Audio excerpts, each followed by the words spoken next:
এই দেখো বন্ধুরা, কালকে রাতে আমি ছাদে গেছি। ছাদে গিয়ে দেখি আমাদের কত ড্রাগন ফুল ফুটেছে এবং ড্রাগনও হয়েছে অনেকগুলো। এই আমাদের গাছ 2 বছর হয়ে গেছে লাগানো, এই প্রথম আমাদের গাছে ফল আসলো আর এতগুলো ফল হয়েছে। দেখে এত ভালো লাগছে,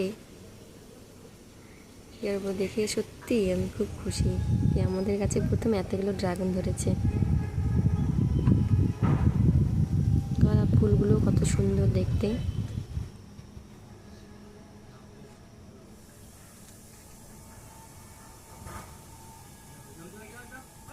ভিডিওটি ভালো লাগলে অবশ্যই লাইক করো।